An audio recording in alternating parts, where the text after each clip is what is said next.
हाय सांग मैंने नमस्कार। घर बसी आपण मैंने केमिति गैस बुकिंग करेंगे आसतु जाना निज मोबाइल किपरि बुकिंग करेंगे एवं केमिति डीएससी नंबर केमिति 5 मिनिट पाइबे आसतु जाना। जदि आपण मैंने बुकिंग कला परे डीएससी नंबर आसुना ताले केवाईसी करंतु नहले डीएससी नंबर पाई परिबे नाही।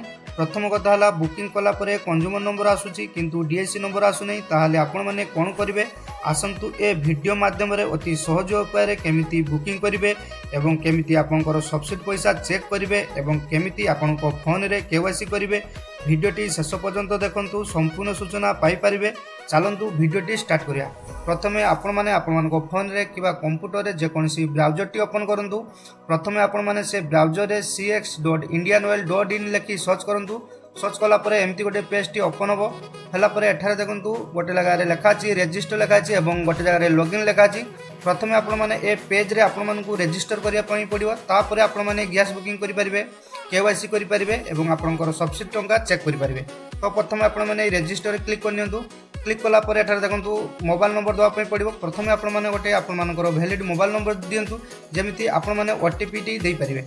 परे आपण मानकर वैलिड गुटे ईमेल आईडी दियंतु। देला परे आपण माने सबमिट रे क्लिक करनियंतु। सबमिट रे क्लिक कला परे आपण मानकर लॉगिन आईडी पाइ जिवो एवं पासवर्ड टी आपण मानकर मोबाइल को पळे जिवो। परे आपण माने ई लॉगिन रे क्लिक करंतु। लॉगिन रे क्लिक कला परे एठारे देखंतु एमती गोटे वेलकम पेज टी आपण पाखरे शो होई जिवो। सोला परे एठारे देखंतु गोटे एलपीजी लिखा अछि। आपण माने प्रथमे एलपीजी रे क्लिक करनियंतु। एलपीजी रे क्लिक कला परे एठारे पेज टी ओपन हे जिवो एवं एठारे देखंतु बहुत सारा ऑप्शन आसी जिवो। प्रथमे आपण माने कोन करिवे ना केमिति आपण माने आपन प्रथमे कहबे आपण माने आपण मानकर सब्सिडी टंका केमिति चेक करिवे। प्रथमे आपण एठारे देखंतु सब्सिडी रिलेटेड रे क्लिक करनियंतु।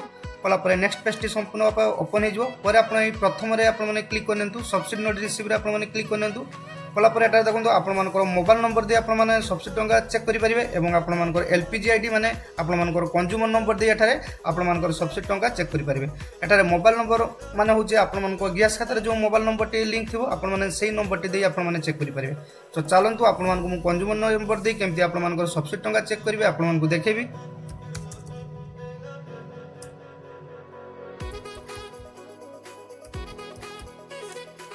आपण मानकर कंज्यूमर नंबर टी दे दियंतु। परे आपण माने सबमिट रे क्लिक करनियंतु।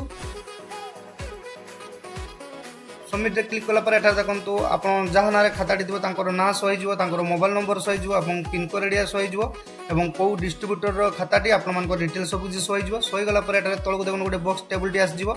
एठा देखंतु आपण मन को डेट रे बुकिंग हेची एवं आपण मन को खाता को केते टंका आसी एतरे डिटेल से आसी जिवो। एठा देखंतु एटा रिसेंट गोटे बुकिंग हेची 25/5/2026 रे बुकिंग हेची एवं एटारे केस मेमो डेट आसी 37 तारिख। तो यार 29 तारिख रे आपण मन को डिलीवरी गैस टी हेजिवो एवं एटारे सब्सिडी अमाउंट भी आसी सो हेजिवो डिटेल सब कुछ हेजिवो। तो एटारे किछि आसी नै टंका आसी नै माने एटारे डिलीवरी हेइ नै सेति में आपनकर खाता को सब्सिडी टंका जाय नै ए कस्टमर रो। तो आपण मानकर एटारे डिटेल्स सब किछि चेक करि परिबे। पर एटारे आपण माने केमिति बुकिंग करि पाए एवं केमिति केवाईसी करिवे आसंतु देखिबा। तो पर आपण माने होम रे क्लिक करी होम पेज को आसंतु। होम पेज को आसला परे सेही प्रथम आपण माने से एलपीजी रे क्लिक करनियंतु। क्लिक कला परे एटारे से ऑप्शन टी खुली जिवो। हला परे एटारे देखंतु बहुत सारा ऑप्शन हे जिवो। पूरा तळे देखंतु एटारे गोटे लेखा अछि एसएमएस आईवीआरएस रिफिल बुकिंग लेखा अछि। तो आपण माने एटारे क्लिक करनियंतु।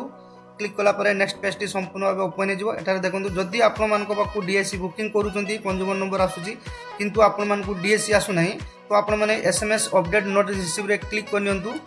क्लिक कला परे नेक्स्ट पेज टी संपूर्ण भाबे ओपन हे जिवो। एठारे आपण सेमिति कंज्यूमर नंबर दे दियंतु एवं आपण मानकर मोबाइल नंबर टी दे दियंतु। देला परे आपण माने बुकिंग करंतु। 5 मिनिट रे आपण माने डीएससी नंबर पाइ जिवे। परे आपण माने होम को आसंतु।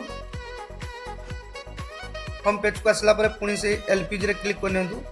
क्लिक कला परे पुनी से आपण माने पुनी तळको जानतु। तळको देखंतु एटारे गोटे लेखा जी बुल्क एलपीजी लेखा जी। तो आपण माने एटारे क्लिक करनियंतु।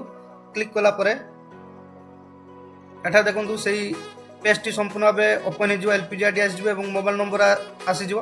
तो परे एटा देखंतु आपण माने केमिति केवाईसी करिवे। प्रथमे आपण माने एई मोबाइल नंबर जगह रे जो गैस खाते रे जो मोबाइल नंबर टी जहार केवाईसी करिवे आपण माने सेही मोबाइल नंबर टी दिए देंतु। देला परे एटारे सबमिट रे क्लिक करनतु। नहले आपण माने कोन करिवे ना एई व्यू सर्विस रिक्वेस्ट रे क्लिक करनेबे।